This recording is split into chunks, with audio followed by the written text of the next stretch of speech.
A renovação de contrato de Gabriel Barbosa, o Gabigol, com o Flamengo está nas mãos do presidente do clube, Rodolfo Landim. O assunto foi estrategicamente esfriado pela diretoria, pelo departamento de futebol.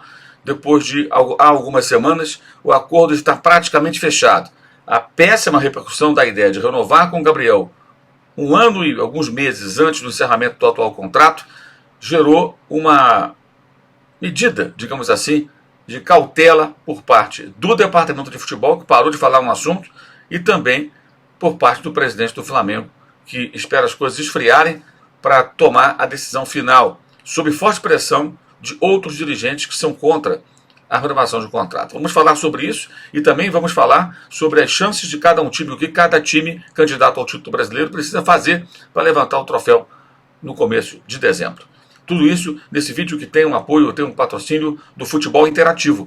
No Futebol Interativo você pode escolher a carreira que deseja para seguir como um profissional que trabalha com futebol. Você pode trabalhar com gestão, você pode trabalhar com comunicação, jornalismo, você pode trabalhar como analista de desempenho, por exemplo. São vários cursos, você pode entrar em contato por esse QR Code que está na tela ou por intermédio do link que está na descrição do vídeo. E o pessoal do Futebol Interativo vai explicar para você direitinho como cada curso se desenvolve, qual o conteúdo, todas as condições. Muito importante você entrar em contato se você sonha trabalhar com futebol como eu, que há tanto tempo como jornalista trabalho no futebol. Então entre em contato com o Futebol Interativo, você tem a chance, inclusive, de fazer um estágio num clube. Isso mesmo, fazer um estágio num clube. Eu mesmo já fui professor numa aula inaugural de um dos cursos do Futebol Interativo nesse ano de 2023. Foi bem bacana a experiência. Então, eu recomendo aí, entre em contato com o Futebol Interativo e veja qual o curso que é mais adequado para o seu perfil, se você de fato sonha trabalhar com futebol, ok? Então, gente, primeiro vamos aqui às chances das equipes que ainda podem ganhar o título brasileiro. O que cada uma delas precisa? Só um time depende só de si. Você vê aí na tela, né, um por um. Começando pelo Botafogo. Botafogo só depende dele. Se vencer todos os jogos é campeão. O Palmeiras tem que vencer todos os jogos e torcer pelo menos por um empate do Botafogo. Tá? O Botafogo precisa perder 2 pontinhos para o Palmeiras ganhar o campeonato vencendo suas partidas. O Red Bull Bragantino tem que ganhar as suas partidas, precisa de um empate do Botafogo e um empate do Palmeiras, tá? Depende aí de 2 resultados que não são dele. Já o Flamengo, depois do Fla-Flu de sábado, precisa vencer os seus jogos, torcer por uma derrota do Palmeiras e pelo menos 2 empates do Botafogo. Ou seja, o Palmeiras tem que perder 2 pontos, 3 pontos e o Botafogo tem que perder 2 pontos pelo menos, tá? 4 pontos, perdão, o Botafogo pelo menos, 2 empates. Se for uma derrota, um empate também serve. E para o Flamengo em relação ao Palmeiras, 2 empates no lugar de uma derrota, obviamente também serve. Essa é a situação do Flamengo. Se tivesse vencido no sábado, teria mais 2 pontos, então dependeria de um empate do Palmeiras e um empate do Botafogo. E não de uma derrota do Palmeiras. O Grêmio precisa vencer todos os jogos, o Palmeiras tem que perder 1, o Botafogo tem que empatar 2, o Flamengo tem que empatar uma partida e o Bragantino tem que perder um jogo. Então ficou muito mais difícil para o Grêmio depois de perder para o Corinthians, que só tinha 10 homens em campo no domingo por 1-0. E o Atlético Mineiro ganhou o Goiás, mas vinha mais atrás, né?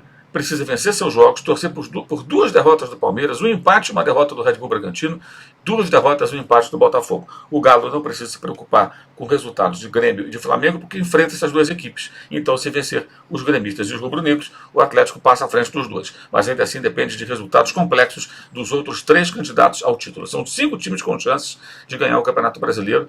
Para mim, o mais forte candidato hoje é o Palmeiras, pelos adversários que terá e pela sua estabilidade na comparação com o Botafogo, agora misterioso, que terá um novo técnico, Thiago Nunes. Não sabemos se o Botafogo vai reagir bem, né, ou se o Botafogo vai continuar claudicante como tem sido.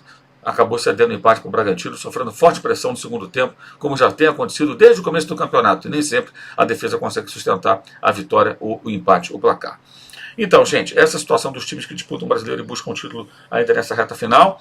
E sobre o Gabriel Barbosa, que mais uma vez foi um personagem negativo nesse final de semana. Aliás, você pode acessar aqui em cima, tá, o link para a matéria, para o vídeo, perdão, desse domingo, onde eu falo sobre o número de cartões vermelhos. Gabriel é o jogador que mais cartões vermelhos recebeu desde que chegou ao Flamengo, em 2019, em jogos do Campeonato Brasileiro, sendo o atacante.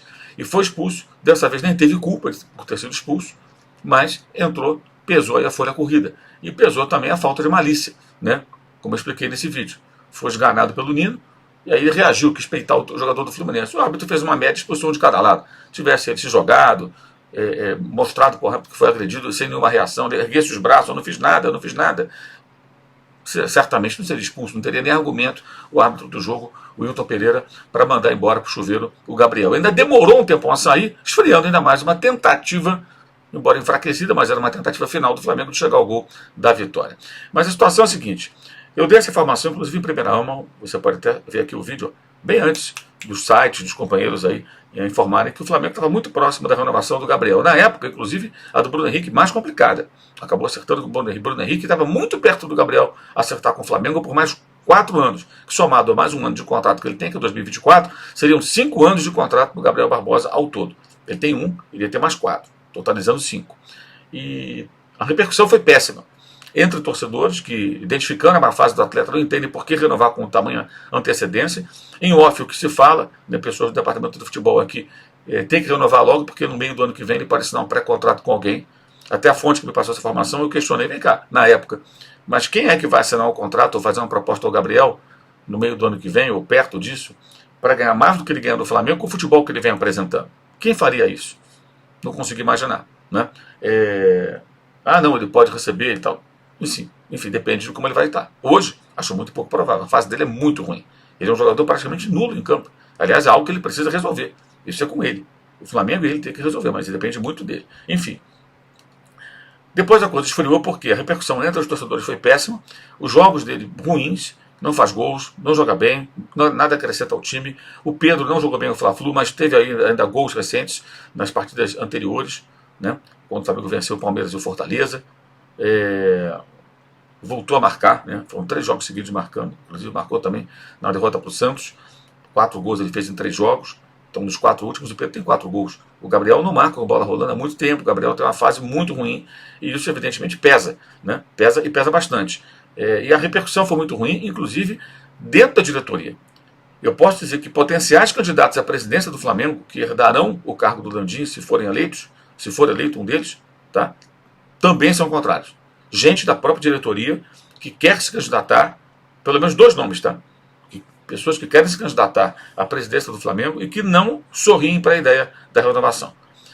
A tendência, pelo que eu apurei no final de semana, é o Landim, como sempre faz nessas horas, não falar nada, ficar quieto e tomar essa decisão adiante.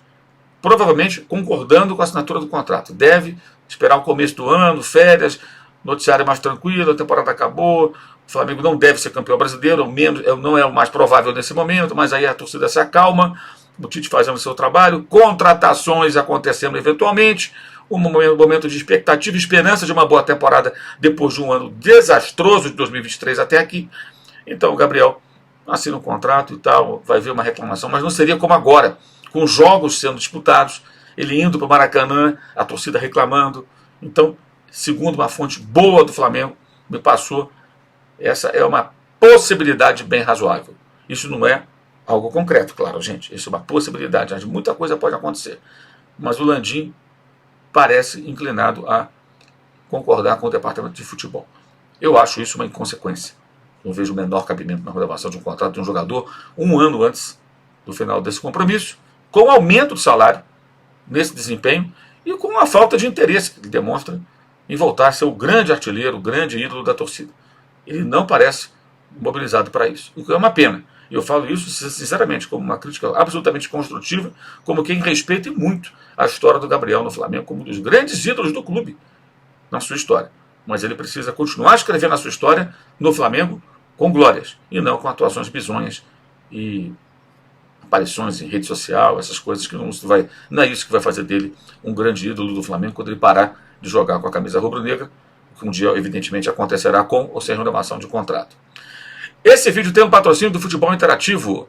Entre em contato pelo QR Code que está na tela ou pelo link que está na descrição e veja qual curso é mais interessante para você que sonha trabalhar com futebol. Teremos live nessa quinta-feira, depois de Colômbia e Brasil aqui no canal. Conto com a audiência de vocês. Jogo pelas eliminatórias, o Brasil agora sem Neymar. Na terça, depois tem Brasil contra a Argentina no Maracanã. O Messi em campo, ao que tudo indica. Vai ser um jogo de grande expectativa em relação a tantos jogos modorrentos das eliminatórias da Copa do Mundo. Esse contra a Colômbia também. Colômbia e Brasil tem tudo para ser um bom jogo. Jogo em Barranquilha, no território colombiano. E destacando sempre aqui também os links na descrição do vídeo para o canal de cortes, clube de membros, curso online de jornalismo esportivo e também para o meu blog no All Sport, onde eu escrevo sobre as chances dos times no Campeonato Brasileiro também, os times que buscam o título ainda. E o Use 360, que tem aí a promoção de novembro para você na tela. Aproveite, muitos produtos bacanas, canecas, camisetas, da Live Soft Open, do nosso canal, de outros temas, e você pode usar o cupom e também alcançar esse desconto. Você vai encontrar coisas muito bacanas, tenho certeza que você vai gostar. Tá?